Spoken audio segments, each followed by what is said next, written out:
So, hello everyone. My name is Jocelyn Whipple, and I am an alum and program assistant with Olaniyan Scholars Program at IUPUI. I will be your host for this hour to showcase Black excellence from the scholarship program. So, let me introduce my guest. It is my pleasure to welcome my fellow alum, David Lewis. David graduated summa cum laude from the O'Neill School of Public and Environmental Affairs at IUPUI. He is currently a fourth grade reading teacher in Indianapolis.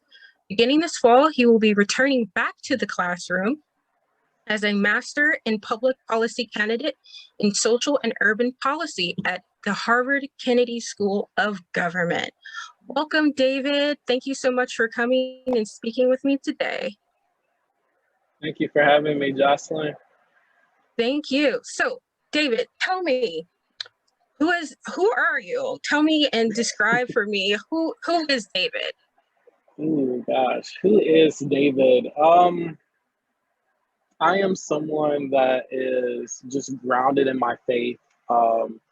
And I use my faith in God to just hold true to my morals and values of just serving my community, whether that's like my family or my friends or my job on a daily basis. So I'm someone who's really, really grounded in my faith, and I take that and I'm like, how can I go out and do good for other people? That is awesome to be grounded in your faith, to be holistically well-rounded, I think is important, especially for the area and the direction that you're headed in. With that being said, can you share a life goal?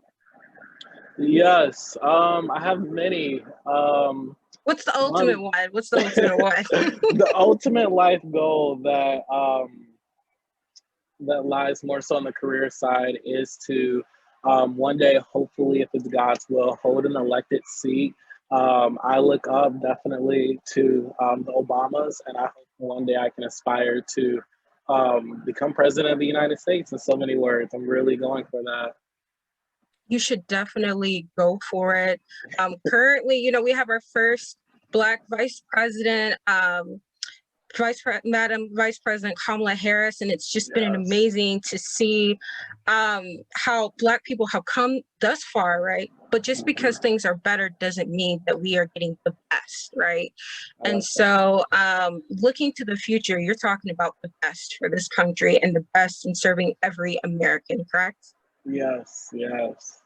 Okay, so with that being said, I gotta ask you, what's a quote you stand by? What's your mantra? What is something unquote that keeps you steady, especially during COVID? You gotta have a grounding place. You talked about your faith and how that grounds you. Can you share a little bit more about that?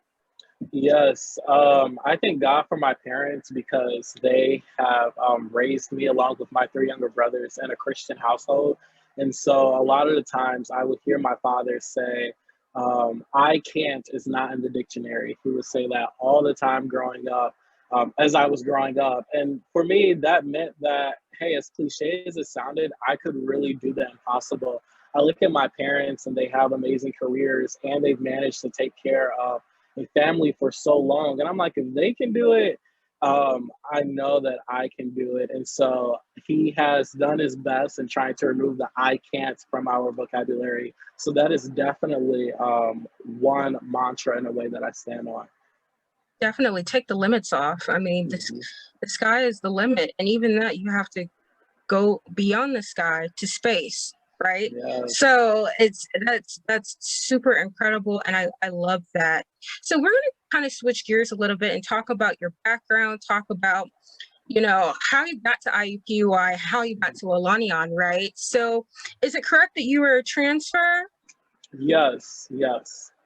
Okay, I did not know that. I also transferred too, so I was like, oh well, a fellow transferee, right, to IUPUI. Can you tell me a little bit about that experience and what factors did you consider going to IUPUI?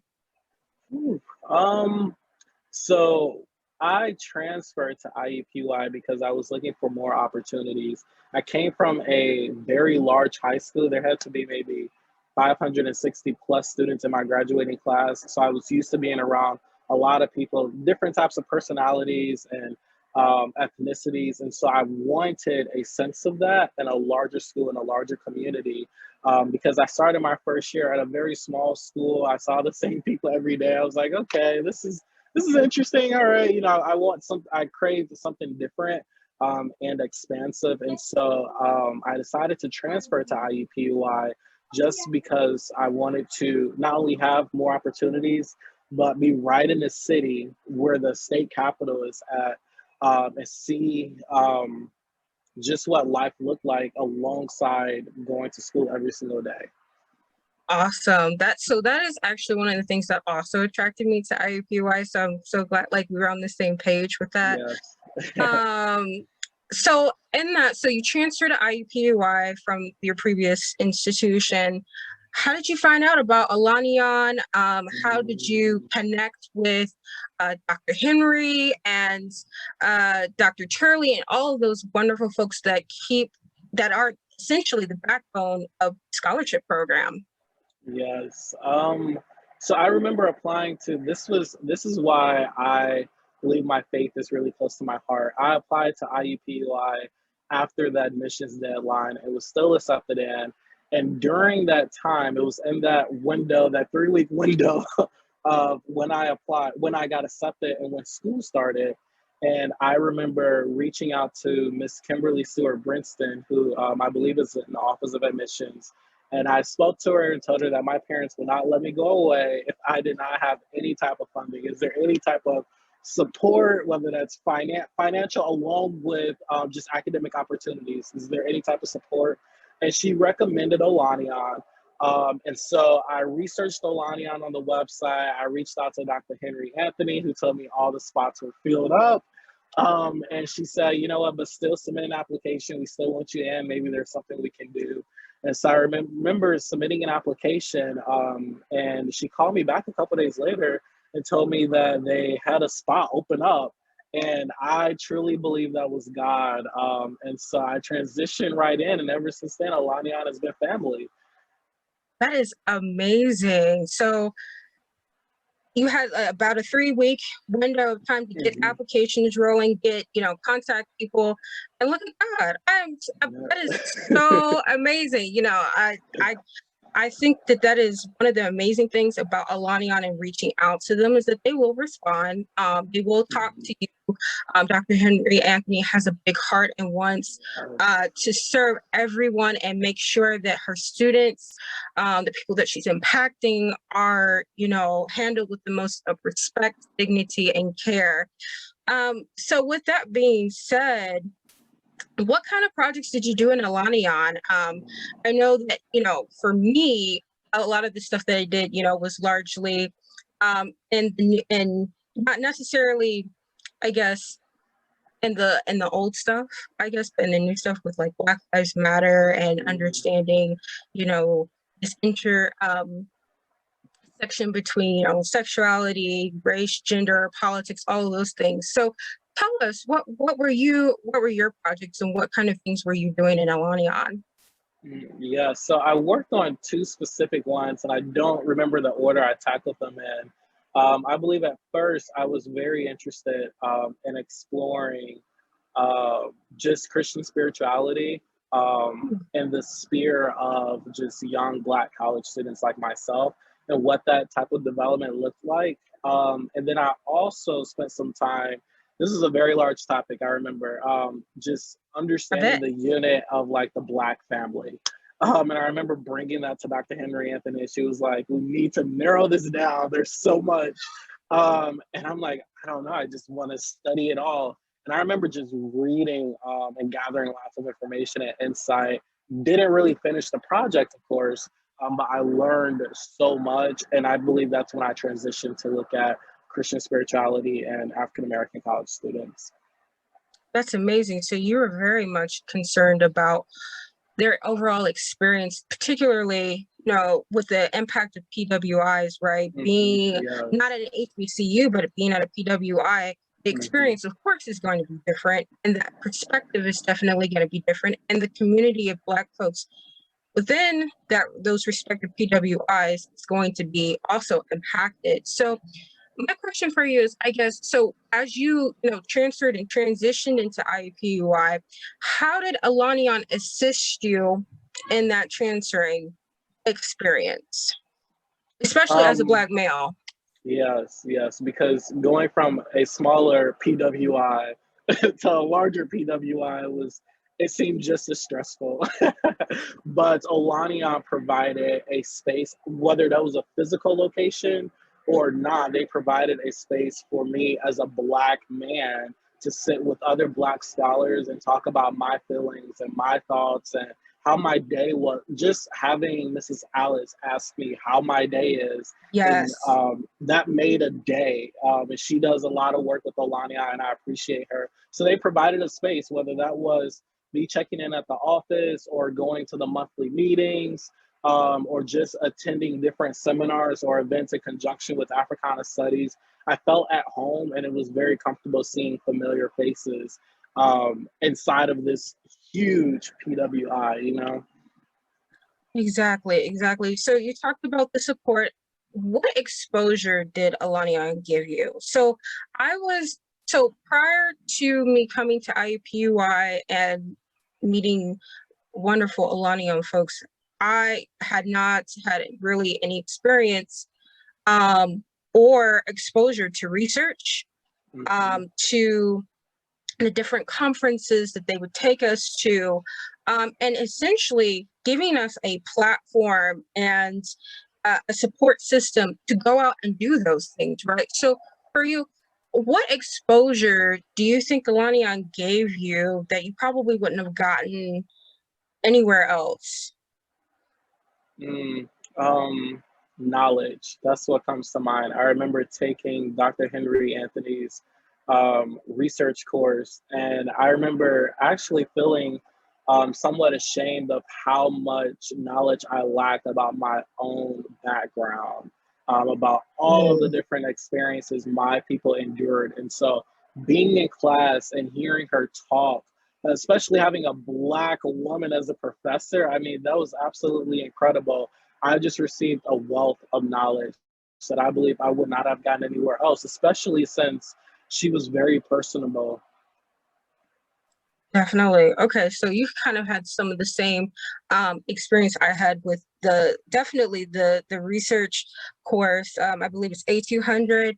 Hmm. Um, Hmm. and I didn't necessarily have it with Dr. Henry Anthony, but I had it with Dr. Turley and Mm, um, Miss Wilma, and it was like, oh my gosh, how do I not know this stuff? How do I not know yeah. about this or that, or how to, and even how to like Hmm. package it and how to organize that Hmm. information, right? And I think that it's exceptionally important. You can use these skills virtually anywhere. You need research skills, right?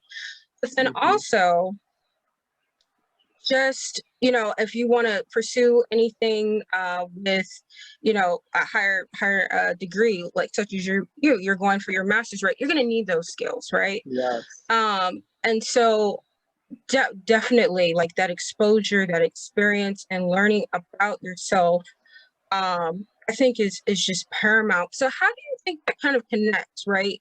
I'm looking at what's happening right now in the world, social justice and environmental justice. I mean, justice. The call for justice is everywhere. And how does your experience, I think, with Elanion kind of open your eyes, right? And you're going to see it through a different lens from a person that may have not had the same experiences, especially in a you know a minority focused, Black focused, I'm gonna say it, Black focused program that is uplifting young Black intellectuals.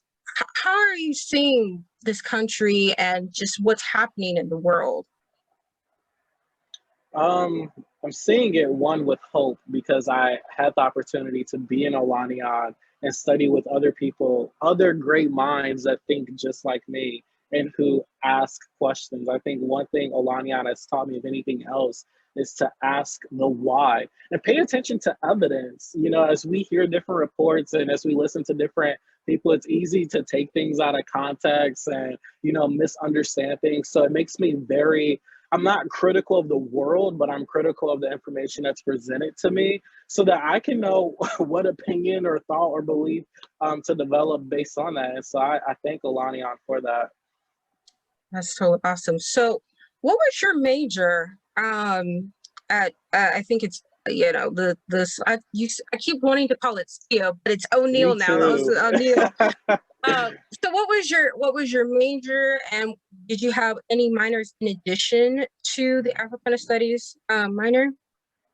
So I majored in, I thought this was a weird major, but it was called civic leadership. I remember it just caught my eye. It was like a civic leadership major, but I finished with a Bachelor of Science in Public Affairs, and that was all in SPIA, now called O'Neill. I did not have any other minors, no.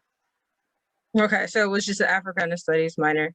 Yes. That's good. That's good. I kind of tagged along a minor from your school for all the different things that I was doing. But with that being said, so let's talk about trips, right? Because you have the opportunity to essentially go to another country, right? England, is that correct? Yes, yes. Especially, it was definitely like a big deal because, like, okay, first of all, Black intellectuals getting to do international travel, which I think is totally amazing, right? Yes. But also, it's going to be a different experience because even though there are Black British folks, right there, but it's different as an African American male going to London. So, can you share with me what that experience was like? How long were you there? And what were you doing there? Yes. So I believe in had to be March. Yeah, March 2018. I spent 1 week in London. This was actually not even housed up under O'Neill. The program was up under the IU School of Public Health. And I remember telling myself, because I was very fortunate to finish college in 3 years. I said, in these 3 years, in the midst of me transferring still, I want to do an internship and I want to study abroad. So how can I do all of that and still graduate? And I remember seeing this program that was called, it was focused on healthcare policy. And I'm like, this is perfect. Like I get a chance to look at policy and view it in a different lens. And I had a responsibility of learning, not just through the book, but just in day-to-day interactions about England's National Health Service and learning about how everyone has healthcare over there, the pros and the cons, and interacting with different professors from the London School of Tropical Medicine. That was one. That was my first time being away. So it was an absolutely different experience. And I just remember just taking it all in, just absorbing. So it was only a 1 week trip, but it felt like I was there for a very long time. And I had some amazing classmates. They were undergraduates and graduates, and we learned from each other and had some really solid discussions. That is amazing. So focusing on health policy, right? So this in our space, in our world, America, I like to call it, there is a debate right now with health, especially now that we've had COVID-19. It has put, a lot of structural systems that need to be reconstructed on blast, essentially. Yeah. And looking at like what's happening now with COVID in our healthcare system, what do you think are some changes that you would look for to be made at this time? I know in the scope of your experience in London, what were some things that you picked up on? Definitely just having the access to go to a doctor, I think is one thing that immediately comes to mind. I'm still learning and exploring the topic, but I remember learning back then that in England, it was a huge problem to just like try to go to the doctor because everybody had access. There were long wait lines, and sometimes the treatment wasn't up to par. And so I think about access and I think about effectiveness. What that looks like, I'm unsure. which is why I'm glad to go to school and study it more. But definitely those two concepts. Okay, so so you're seeing the same reoccurring issues with access, COVID-19, vaccine access, right? Yeah. Being able to distribute the vaccine equitably, fairly, ensuring that the disproportionate affected minority groups, such as African Americans, Black folks, have access, right? hmm So wow, that is totally amazing. So what other trip? There's another trip, right? Not trip, but internship that you did Yeah. at the State House. Is that correct? Yes. So tell us a Yes. little bit more about that. I'm very curious. Yes. So I interned with an organization called the Indiana Electric Cooperatives. And they are to this day still responsible. I interned with their government relations team, which is responsible for advocating for electricity, broadband, and rural parts of Indiana. And so my 99% of my internship took place at the State House. I had the chance to work with team members of the government relations team and understand, one, how to lobby and advocate for and against the bill, and also at the same time, how to develop a quick what I call an elevator pitch for a legislator who might only have less than 30 seconds to speak to you, but then they have to go in and choose yes or no on a bill. And so being around that type of environment was definitely, it was heartwarming to me because I'm like, oh my gosh, this is what I want to do. But I just can't be on the outside influencing legislation. I need to be in the inside actually choosing.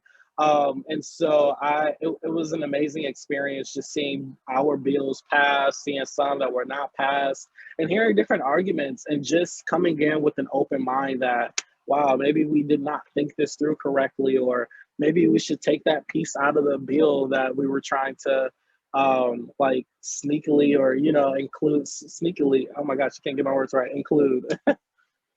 Wow, that is amazing. So were you the only intern, or were you working with Mm, others?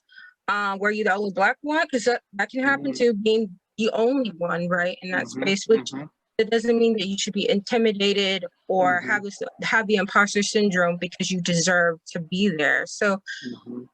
who were you by yourself or That's excellent. I was the only intern for my organization. There were other interns there, and especially being Black, I mean, there were not a lot of us. But the beauty in that is that I'm noticeable, and that when I come to a representative, you know my face.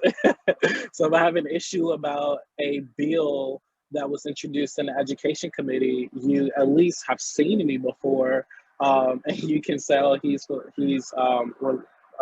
associated with this organization or this company.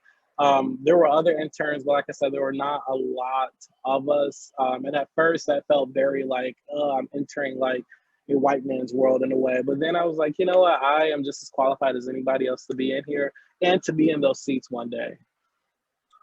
wow, that's amazing. So you were the only one. So what was the workload in Mm, terms of being the only intern? And one of my experiences being the only intern for um, a separate group within a division mhm, was and having I think about 7 to 8 well, I call them my bosses, but mhm, 7 or 8 people giving me projects, being able to work mm, one-on-one with them in their mhm, area of expertise. mhm, Was that your experience, or was it more so you worked with just one person and you mm. completed projects with just one person throughout your duration? So it was actually the latter. I worked with two people, my supervisor who's over the team, who's a lobbyist, and then I also worked with an attorney, which I really enjoyed because anytime um, we met all the time. I loved having that relationship with my supervisor, and I spent majority of my time taking notes at different hearings, different sessions, um, and debriefing with my supervisor, like, what does this mean for our organization? Are there some bills that we need to really focus in on? Should we be alarmed? Do I need to go speak to someone now? checking schedules, like what time is the senator in, or, you know, the chair of the transportation committee, what is going on. So it was definitely fast paced. And I like that. And I just like having that relationship with my supervisors. That is awesome. So you said, I heard fast paced. What do you mean by fast paced? Can you give us sort of like a sense of what that means? So like, what would be like, so what was your schedule for like a typical day, that was, you know, that you had meetings and, you know, engagements? Share with us a little bit about that. Yes, and it fluctuated every day. That's one thing I actually loved. And so I could come into work and my supervisor's like, hey, we have this committee hearing to be in, this one, this one, and this one. Then we have a break.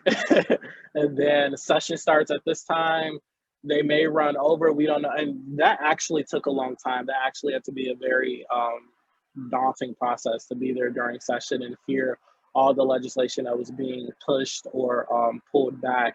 And so for me, it was fast paced in the terms of going to all of these different meetings and trying to just gather information and also have it at the tip of my tongue, right there at the forefront of my mind, so I can be able to tell my boss, like, here's what's going on with Senate Bill 5 and Bill 4 has this going on, especially when you're covering different topics. One might have to deal with broadband, and then you might have a bill that deals with education, but for some odd reason, there is something about like pole wires and pole attachments in an education bill.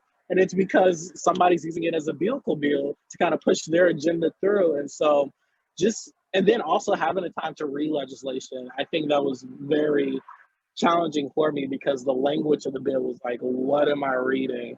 And so that was my day to day in a way.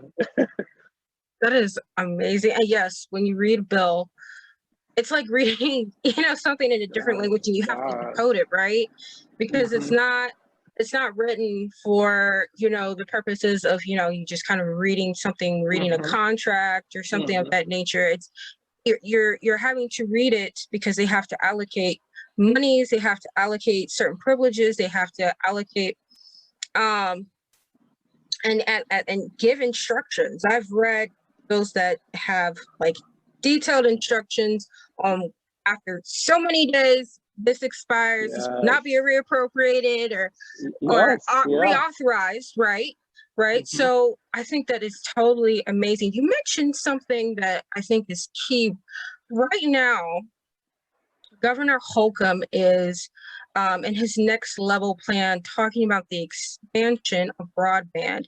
And from what I understand, broadband for the state of Indiana is actually below the federal like standard level, right? And so I think this access to broadband, access to, you know, not only just the world outside, but education, doctor visits, all of these things, you know, incorporate broadband, aka internet. So for you, you know, being a teacher, how does that translate for you with dealing with students, classroom, for fourth graders? And yeah, so we're switching gears here. For one, I was able, as far as like skills being transferred, quite a few, but not enough, I should say.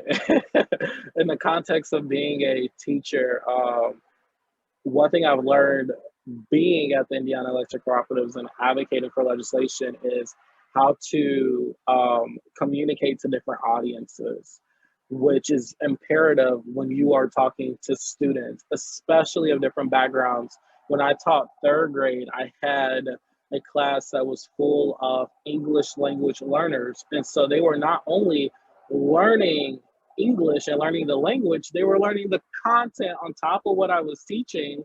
And so they're learning English and then also learning their times table and learning how to multiply. And so being able to convey myself clearly or in multiple ways was definitely something that transferred over, but it still needed to develop, and especially in my career right now. Wow, so you're talking about more so this internship at the State House was your behind the scenes, right? But you transitioning to becoming a elementary teacher was more of the application, seeing the decisions those legislators made for better or for worse applied and affecting you in the classroom. I'm curious. So you mentioned that you were teaching for third grade, right? Yes. Native speaking children. Were you a part of a program? Walk us through how you arrived at that place. Yeah. So I was studying for my LSAT at the time and also substitute teaching. And I fell in love with subbing. It was easy, just sit there, watch the kids. Definitely does not have the same work level as being a teacher, a permanent classroom teacher. And so I remember subbing for one particular school several times, and the principal noticed, and she actually offered me a position to teach third grade right on the spot. She was like, hey, we need somebody to fill this classroom. And even though you're not traditionally trained in education, there is an emergency teacher's license that we can put you on for this year, and we'll coach you, we'll mentor you, and guide you along the way if you take the position. And that was actually very challenging because I liked subbing. There was nothing to it. I liked how easy it was. And I knew that teaching would be a challenge because I've never done it before, at least in this context. But my mother is a principal, and both of my grandmothers were teachers. And so they say it was kind of like in the bloodline, and it was bound to happen anyway. So I remember taking the position and coming in the classroom and making it mine. And I promise, like, it felt so natural to just be in front of the kids, help them learn, teach, and just build a sense of community and have a classroom that was filled with leadership opportunities for them, along with like academic achievement and recognition. It was definitely beautiful. And of course, when COVID hit, we did our best to maintain that virtually. But it was sad. I remember being intentional about reaching out to every one of my students virtually. And one of my students in particular got on the Zoom call. This is third grade. And talk about knowing how to make a grown man cry. She got on the call. She got on the Zoom meeting and didn't even show her face. She was just crying and crying. And I was like, oh my goodness, you cannot do this stuff. Like, I just wanted to reach out and hug her. I'm like, look at my baby. Oh my goodness. And her mom's in the background telling her, say hi to Mr. Lewis, say hi. And she was just overwhelmed. I mean, we all are, or all were. And to see that effect on my child, like one student when I was teaching 26 plus in a classroom, was just eye-opening and amazing. And I was like, teachers deserve a lot. They deserve a lot. Definitely. So right now, teacher pay has definitely been a hot button ticket. And another thing has been the inclusion of minority teachers, right? Because there are not a lot of minority teachers. A student can go through K through 12 without ever having a representative, a Black or brown representative that looks like them, teaching them, right? And that has an impact on the child. How do you think this translates to like the classroom in the sense of your experience, right? So you not only taught third graders, but fourth graders, they're a little bit older, but they're still, children, right? In the midst of a pandemic, what were the challenges you saw as a teacher in addition to like the access to broadband, right? That's been, definitely, you've seen it in the news, teachers, trying to figure that out and having programs. What other challenges are you seeing that many people aren't necessarily considering, especially with this whole debate of whether children should be in the classroom in COVID-19? Yes, excellent question, actually, and very relevant. I see, and I've seen it 2 years in a row now, this huge gap, this huge learning gap, and that I am a fourth grade reading teacher, and I have students who are Black and brown who cannot blend words, who cannot articulate sentences. They cannot read, or they're reading at a first grade level or a kindergarten level. So when I'm assigning fourth grade content and I'm trying to transition them to fifth grade, and maybe I'm giving a little bit taste of that, they cannot do the work. And so this year, if anything, in the midst of COVID, has taught me the importance of reading. Reading is everything. And I've had the chance to work with an amazing school that values reading, and saying that, hey, our kids need to read. Kids that look like me need to read. And so being in a classroom as a Black teacher, I tell my students that, hey, here's how I was when I was your age. Because on the other side of it, when I'm dealing with academic challenges, I'm sometimes dealing with behavior challenges, which are due to either one, the work is too easy for them and they are brilliant, or two, they get so frustrated that they cannot read or they cannot complete the material that they want to act out any type of way. And so being a Black teacher, I have to tell them my experiences being in a classroom, and learning, and knowing that the person next to me could read faster than me or was getting better grades than me, but also encouraging them. And this all points back to why I try to stay so grounded in my Bible and in Jesus Christ, because I want to impart to them like hope. And yes, you can do it. And we do not need to go out there killing each other, fighting each other. You know, we have to go out there and build together.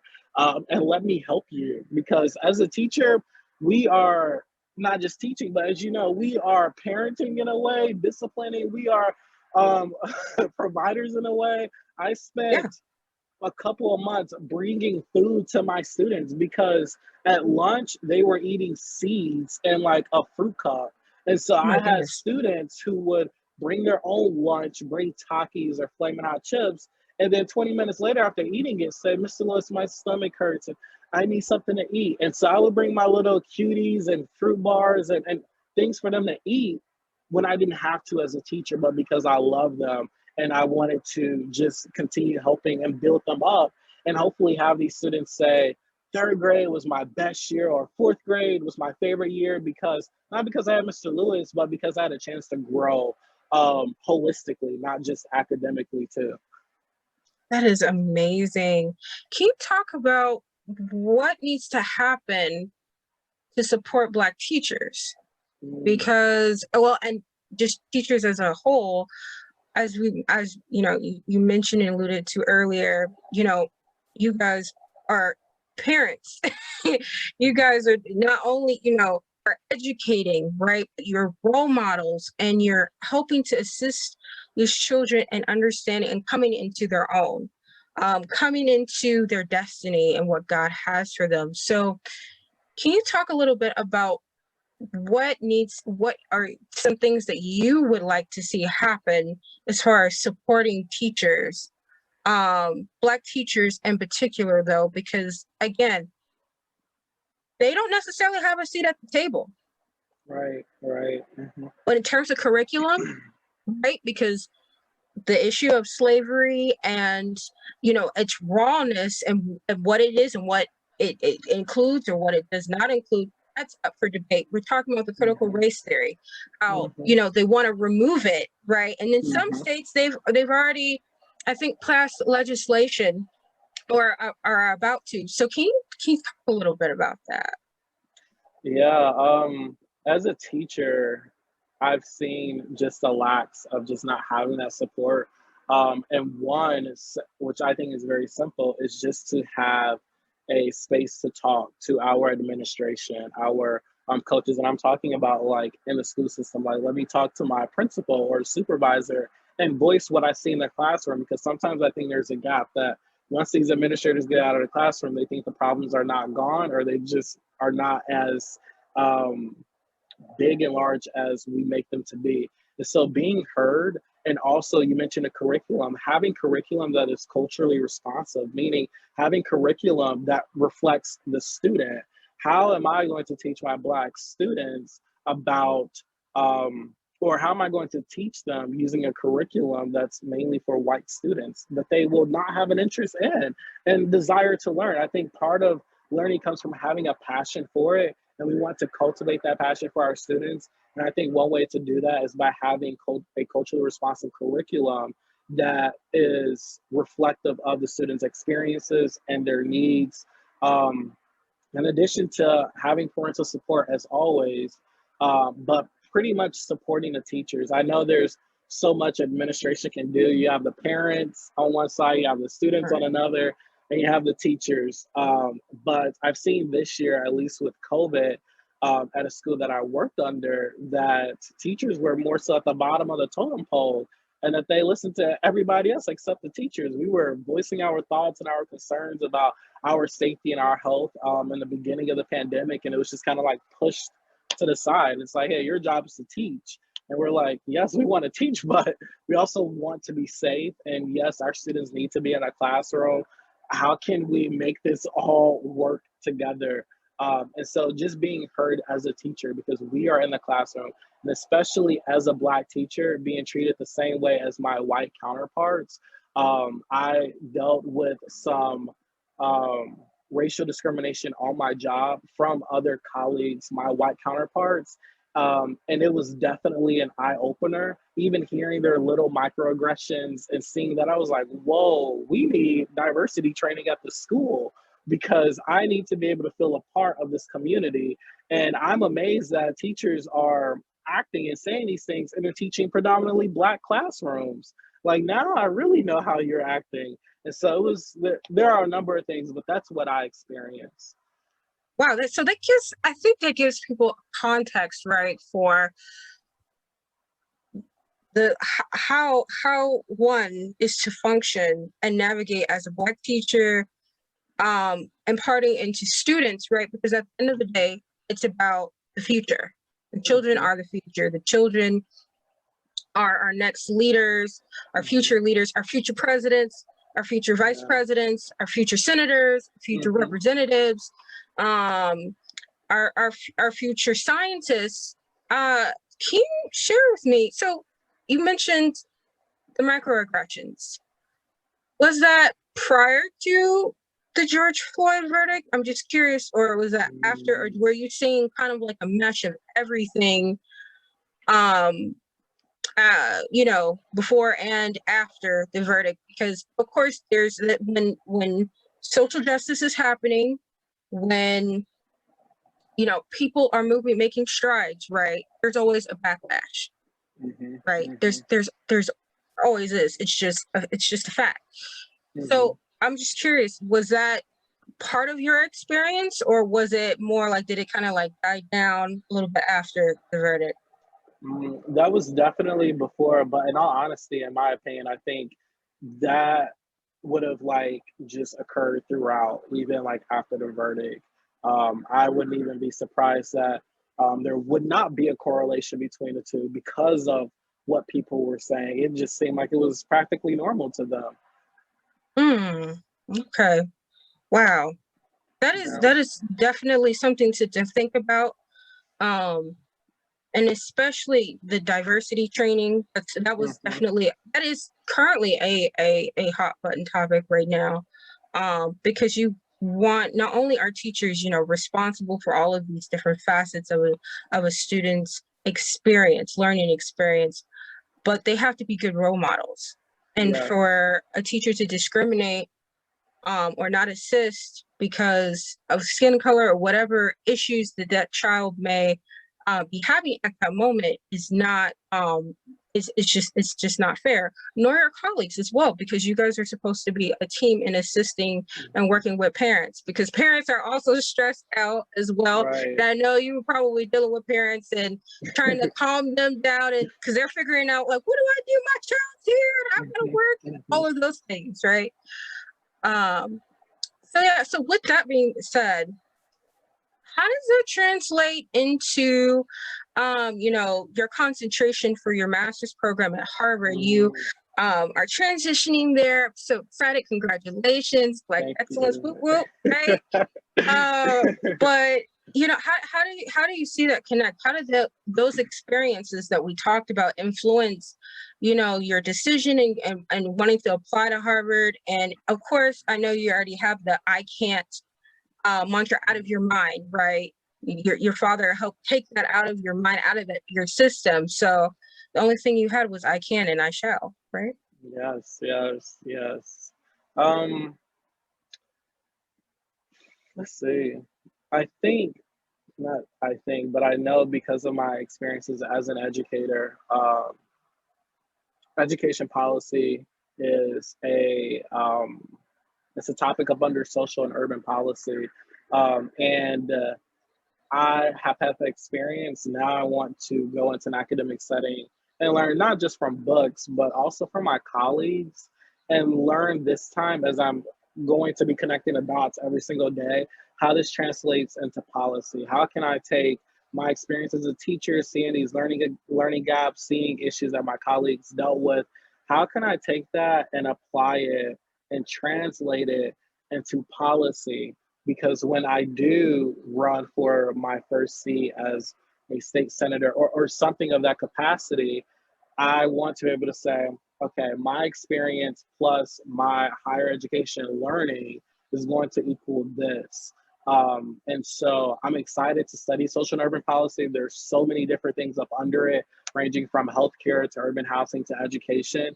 But for me, it's the heart. For me, it shows growth. I think in that concentration, you see growth. You see where we can strive and match, especially with education, because I cherish it. Of course, of course. So all of those experiences, from what I'm understanding, what you're saying, just kind of have been a culmination in that concentration of social and urban policy, right? Hmm. And of course, you're going to have to narrow it down, as Dr. Henry Hmm. says. Henry Anthony says, she's like, narrow it down, narrow it down. That's all I heard was narrow it down. You can't do all of this. You got to shrink it down Yes. because there's just so much research and so Hmm. much to contribute Hmm. to the work. So with that being said, for an audience out there who, you know, is just getting to know you, I like for you to share a few words with them about encouraging them and in pursuit of their dreams. But also, I like for you to kind of talk about, what things, especially for folks that want to go into public policy, that want to go into government. Can you share a few final thoughts about that and how to get started? Because I think for me, personally, I was trying to figure out, how do I get started?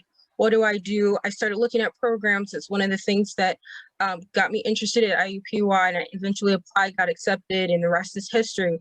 But you got to get your foot in the door. You got to Yeah. make that first step. You got to write that essay. You got to edit Hmm. that resume, right? So can you Hmm. share some final thoughts on that as well? Yes. So trying to remember the first thing. Okay, got it. For my fellow Olanians, I want you all to know that, and I'm not just saying this because we're recording, Olaniyan is really a jewel. I believe anytime I have an opportunity to receive support from my colleagues and from instructors and program directors who look like me, I should cherish that and I should value it. Being in an Olaniyan is not a time for games and to be kicked out and to be on academic probation. That's literally the bare minimum grades. You're an Olaniyan because one, you're a scholar, and two, somebody looked at you and said, yes, you can make a difference too, and be a part of other like-minded people who want to, foster hope in this world still.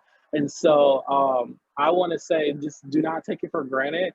Um, because it's something I miss and I still cherish. And I still talk to some of my friends in Olaniyan, and it's a really strong support that you need as your transition as a transfer student and as a first year student, especially if you're coming from a small school to a larger one, or it's your first time in college. Olaniyan, just like many other programs at IUPUI, Olaniyan provides support for you. And between the food and just the talks with Miss Alice and Dr. Rhonda Henry Anthony, I felt at home. I was like, this is my home away from home. Because I'm not going to, it's scary to be out there on your own, especially at a university that's in a metropolitan area where you're crossing the street trying not to get hit. And it's like, what do I do? I Yes. want for me, I longed for family and community, and I got that with Olaniyan. As far as pursuing policy, for me, I can attest to two different routes. Academics,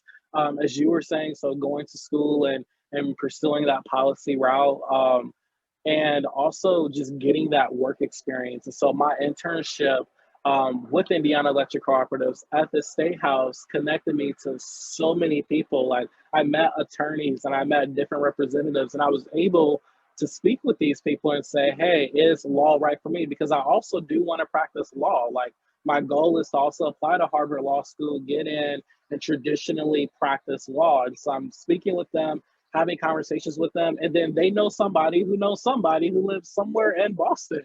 And so you just never know. The beauty of networking and building relationships is not that it's a something for something relationship, it's that we can do this together. And so for me, I've seen it happen academically, but I've also seen it happen professionally.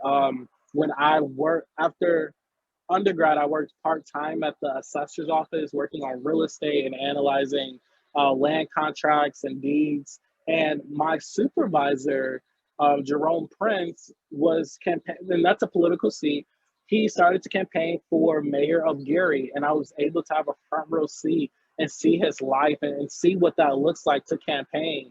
And he eventually won that seat. And so being able to have a relationship with him and just see his growth, to me, I'm like, wow, it doesn't matter how old you are, like you can go out there and get involved. And I had so many different, if I wanted to, I can get involved in politics now and start running. I had the opportunity to run for different small groups and organizations, but I am a scholar at heart. I'm a student, and I want to go the route of getting this master's and getting this law degree, and then get back out into the workforce and start campaigning and running one day.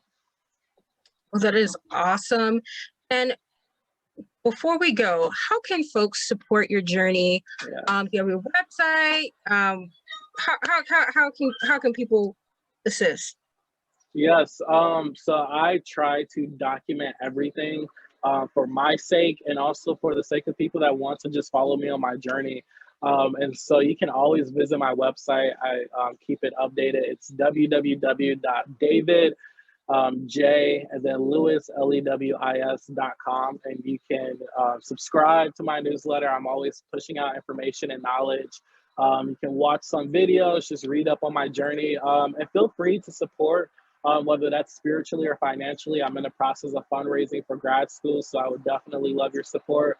And just see my journey, because one day I will be running for mayor of some city or governor of some state, and I would love for you to come back to the website and be able to click a new link that will take you to a campaigning website, and support me that way. So I just want you to see my journey and see where I end up in 10 years.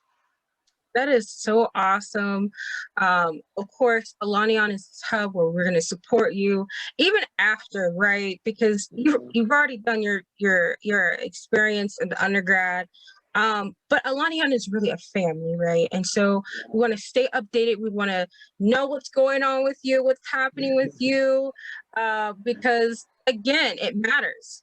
You can change the world. And Elanion is, of course, supporting that, right? You want to be president? Well, I would love to see you be president and the first Olaniyan scholar to do that, right? It can happen. It can happen. So with that being said, thank you so much for joining me today, David. And thank you, everyone, for watching this recorded interview.